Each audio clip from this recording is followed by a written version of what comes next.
At 37, that happens. I retired at 36, and I felt the drop in hunger and the drop in, this predatory, you know, mentality. And if you don't have that, you can't compete with these guys. And then you started making candles. And then I started making candles. What's up, guys? Laura Sanko and Dean Thomas here, coming at you with a preview for UFC 287. We're going to talk about the co-main event between the king of Miami, Jorge Masvidal, and the king of next to Miami, Gilbert Burns. Number 11 taking on number 5. This is an interesting matchup, but I think probably more so for Jorge than for Gilbert. I mean, I guess I want to start off talking the bulk about Jorge's position and what he's got to do in this fight, because to me, and I suppose to the odds makers as well, there's a little bit of a mountain for him to climb in this one. And it should be. And, Gilbert Burns is, to me, he may not be the best welterweight in the world, but he is the most complete welterweight in the world. Yeah. There's no welterweight that grapples as well as he does, that can wrestle as well as he does, that can strike as well as he does. So he presents a tremendous amount of danger in many different areas that's going to give anybody problems. So, and not only that, but he's also a great competitor. I remember watching him competing with the gi on, back in the earlier 2000s. So I remember, so he's a great competitor, not just a dangerous fighter, but a great competitor. You've also worked with Jorge, yes? When you were at ATT? Yes, I've actually worked with Jorge, and I've actually worked with Gilbert Burns.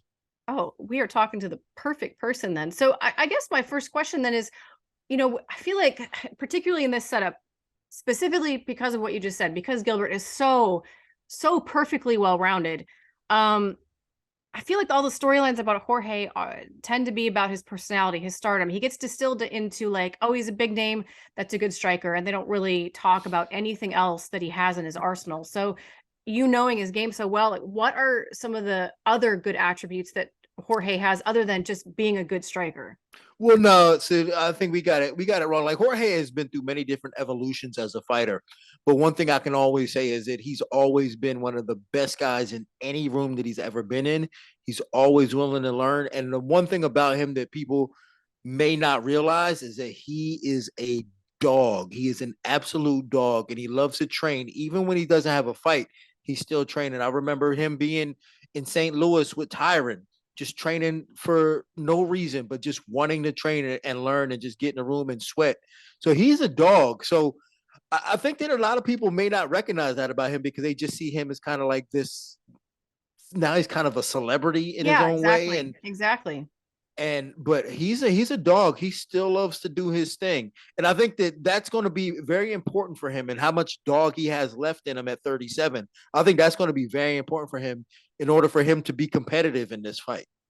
Yeah. And I think too, that people are forgetting about that aspect of him just because of the last, 3 fights that he's been in. But I feel like people need to keep that in perspective, right? I mean, two of those losses were to Kamaru Usman, one of them on like 5 days notice in Abu Dhabi.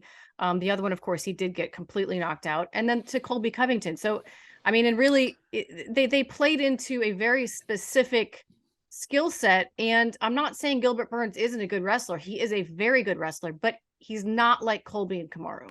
Well, no. Well, here's the thing that we also have to remember about Jorge is it. Now, while Gilbert Burns is a great competitor, hear me out on this. Gilbert Burns is a great competitor. Jorge Masvidal is not a great competitor. He's more of a fighter. He doesn't compete well. He's made a career on losing decisions that he should have won, because he's not a competitor, because he's out there fighting and stunting and having a good time. He forgets to compete. And when you look at his fight against Kamaru Usman, the first one, 5 days notice, we give him a pass. The second one, he underestimated him. And that is the sign of a poor competitor. Against Colby, I think he was expecting Colby to do something, and he was going to catch Colby. I think he was waiting for the opportunity to catch Colby with something that never came. And I think that is the sign of a terrible competitor, like to wait around for something that doesn't come. And I think that's what happened in the Colby fight, which makes this a difficult matchup for him. He's fighting a great competitor. So he's got tricks up his sleeve, as we know with the Ben Askren fight. Mm-hmm. But I'm telling you, if that knee didn't happen, It would have been a completely different fight because Ben is a great competitor, a better competitor. So the fact that Jorge does have a lot of tricks up his sleeve makes him dangerous, and that's a dangerous prop for Gilbert Burns to deal with. Is that he's got to get past those tricks, but if he can get past those tricks, it's a 3-round fight, not a tremendous amount of time for him to worry about it. But if he can get past those tricks, I don't see this being that difficult of a fight for Gilbert Burns. I remember talking to a friend of mine that had fought Jorge, and I remember asking him, I was like, who's the best striker you've ever faced? Without a hesitation, he said Jorge Masvidal, and not because of the, I guess it is a sophisticated approach in a way, but what he pointed to was his ability to make adjustments, not just within the fight and not just within the round, but literally within the combination. I think there's I mean, it's the experience, right?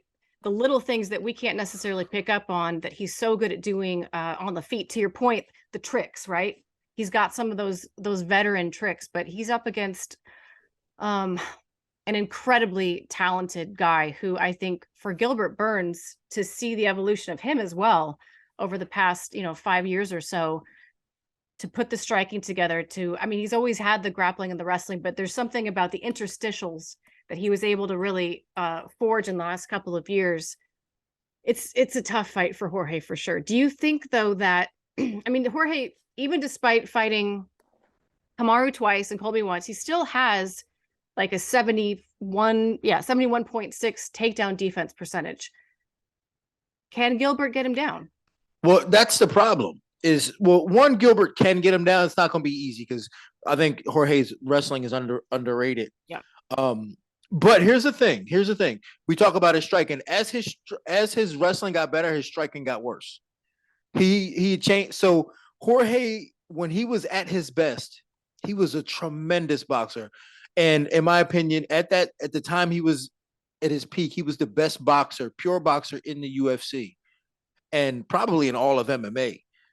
But if you look at the way he stands now, he stands a little bit more like a Muay Thai guy. He stands taller. He throws more kicks. He doesn't box as well. In fact, the way he punches is even different. He's not as clean of a puncher as he used to be. He doesn't have the head movement or the speed like he used to have. But with that being said, his wrestling got better. His wrestling is better. He's got better offensive wrestling and better defensive wrestling. The problem is that that's not like it doesn't. I don't think it matters who's the better wrestler in this fight because if he's not going to take Gilbert Burns down. So like, even if he's a better wrestler, he's not going to take him down. He may be able to stop the takedown, but that may not be enough for him because Gilbert Burns can strike with him. And that's the problem is that Jorge's, the way he stands now, he stands taller. Mm-hmm. And that could be a problem for him against a guy like Gilbert Burns who throws heavy punches over the top. Yep. So that may be an issue. It sounds kind of silly to say, but this clicked for me. I don't remember when, but like a few years ago, how difficult it is. Like when you have that Muay Thai stance, because Muay Thai is designed as we go forward all the time, tit for tat, kick for kick, punch for punch.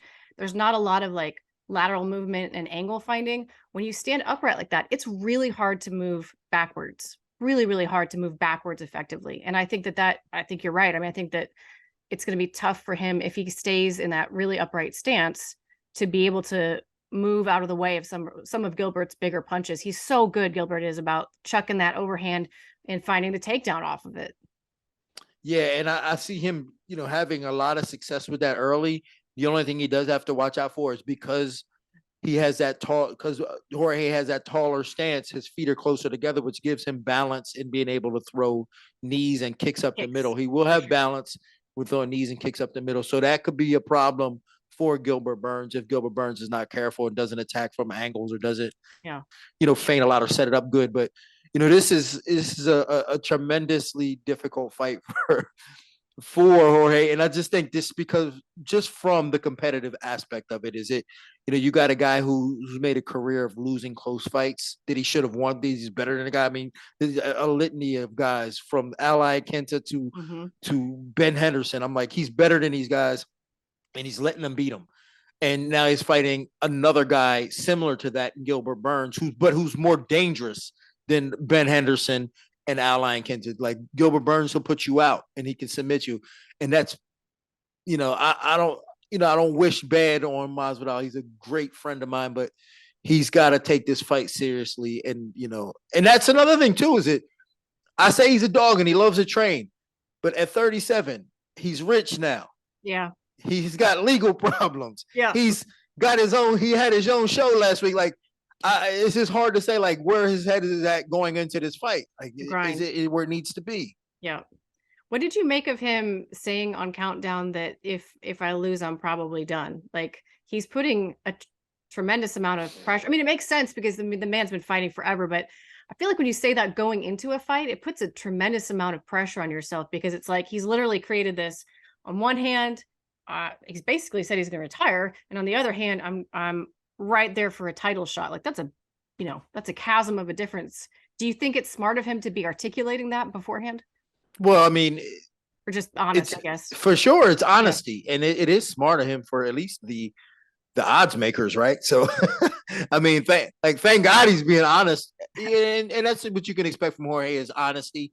I don't know if it's a good mentality to have. I appreciate him being vocal and honest about it, but it's not a good mentality to have to go and thinking if I lose, I'm done. Because in those moments where it gets tough in the fight and you start to realize that you could be done at any moment, you just kind of give up. I mean, I've been there. I've been there in fights where it was just like, where I just didn't care anymore. Yeah. And at 37, that happens. I retired at 36 and I felt the drop in hunger and the drop in, this predatory, mentality. And if you don't have that, you can't compete with these guys. And then you started making candles. And then I started making candles and started like obsessing over babies on Instagram. I met you in the candle making, baby loving phase of your life. I didn't know you as this insane predator, but I believe it because I've watched your fights. I guess one last thing before I let you go on this one, and I realize that I'm stretching the probability here, but if Jorge Masvidal is able to beat Gilbert Burns, and say he does so in spectacular fashion, is there a world where he gets a title shot over Colby? No, I think they, well, you know what? Yes, very much, actually, very much so. I mean, they created a belt for him and Nate Diaz, right? So I do believe that if he can Ben Askren, it has to be a Ben Askren like situation.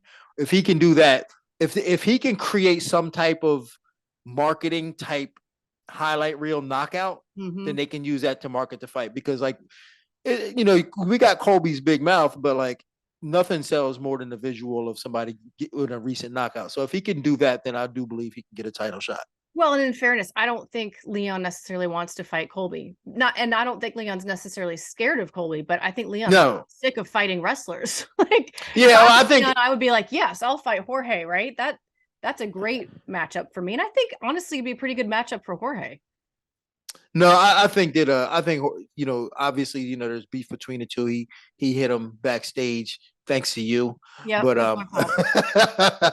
but I do believe that, yeah. But I do believe that that there is a place for Jorge if he wins this fight. And I kind of would like to see it because like he's on his way out. I would kind of like to see him, get this opportunity to fight for for a championship. And if you can do a highlight reel knockout over Gilbert Burns, go ahead and give it to the man. Yeah, I love it. I mean, regardless of whether he wins or not, and I don't know. I hope he doesn't retire just because I love what he brings to the mix of the game. But, he's accomplished a tremendous amount. And to do so late in his career, I think we're always going to talk about the resurgence that he had as being unparalleled. What were you going to say? No, I was gonna say, listen, Jorge has had a tremendous career. I've watched his career since he was a young man, and he's done things that nobody's ever done. But I'm not mad if he retires. He brought us Roy Jones Jr. and Anthony Pettis. So if he can do that, like if he can keep bringing us, deals like that, go ahead and retire and focus on promoting. That's true. He is turning into quite the good promoter. That's absolutely right. That was a fantastic card. If you missed it, we're talking about Game Bred Boxing. I think it was 4. It was really good. It was really good. Well, Dean, do you have that official prediction on this one? I mean, I feel like I know where you're leaning. Yeah, I predict Gilbert Burns. I actually think Gilbert Burns might stop him in some way. Submit him, probably. I don't see Jorge tapping. Well, the fact that he said he would retire, he might tap, but yeah, I think Gilbert Burns submits him. I think he gets him down, beats him up, and it just gets ugly. And then he submits him, and Jorge is just like, man, I'm rich. What am I doing? What am I doing What am here? I doing you know, here? yeah, I I'm just want wearing. to go be rich. Yeah, I got leopard print, underwear on. Why am I doing? Yeah, what am I doing? So yeah, I see that happening. I'm very excited for the fashion coming into this fight week. I'm not normally like that, but people are going to bring it in Miami. Actually, now I'm curious, what are you going to bring in Miami? Because you always bring something very interesting to the table. Well, I am going very Miami type this weekend. I Go full can't. Miami Vice. A little. You'll see it. You'll see it when we get there. But the problem is, I'm working the desk and it's outside. So Oh, yeah. So they were like, you don't have to wear a jacket if you don't want to. I was like, oh. So I bought a portable fan today. So hopefully I can keep that on me while I'm working. yeah, that's going to be toasty, but worth it. Worth it. Worth Yeah. it.